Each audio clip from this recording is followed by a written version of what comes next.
Here we go. And I've tried to find a way to make the message positive, and I apologize if it's not, but it's serious.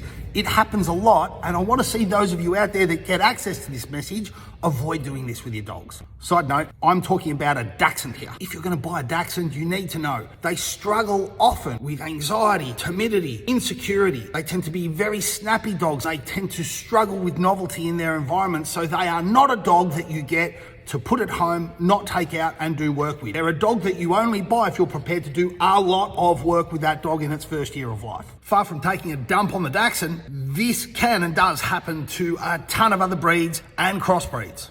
In fact, pretty much anything with a high prey drive is going to be more prone to having these kinds of issues. That said, now let's have a look at how this blueprint plays out and how it affects the Dachshund that I'm making up hypothetically in this example. 3-year-old dog has been to puppy school, and it probably wasn't a very good quality puppy school. Nothing since.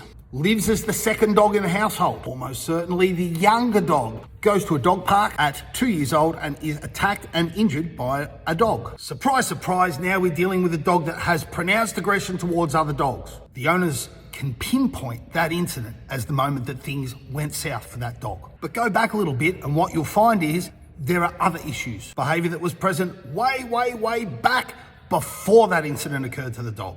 Possessive behavior, destructive behavior, trouble leaving the dog on its own if it's ever been left on its own. Dog struggles to recover from stress. Perhaps the dog throws up a lot, or it has a tricky stomach and it can only eat certain things.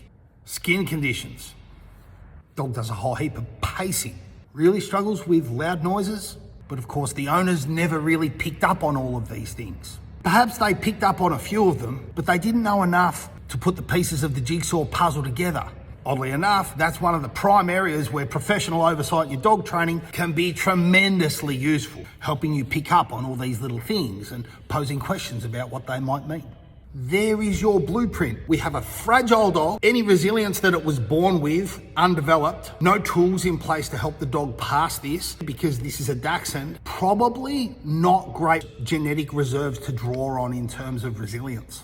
At this point when this happens and you're now on the back foot trying to do the work that you need to do to get the dog past these kind of issues is definitely going to be more expensive. It's going to be specialist work. There's not going to be much room for error. You're going to need to do a specific type of work, and you're probably going to have to work with a vet in conjunction with all of that. So the best thing that you can possibly do is not use that blueprint in the development of your dog. Instead, you want to do these things.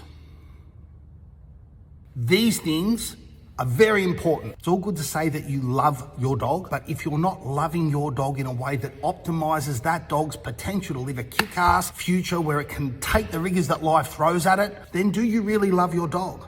It will always be cheaper, more effective, more humane, and easier on both the dog and the person involved to do a lot of work during the dog's first 12 to 18 months in life. Don't leave your dog's development to chance, because Dachshund, Malinois, German Shepherd, you name it, they're all much more predisposed to these kinds of outcomes and these kinds of problems when the work isn't done. I don't know how many times I can say it. I don't know how many times my brethren in the industry can say it. You need to be on the front foot doing this, guys. That's how you love your dog in a way that stands your dog in good stead to have the life that any dog trainer and any dog owner should want them to have.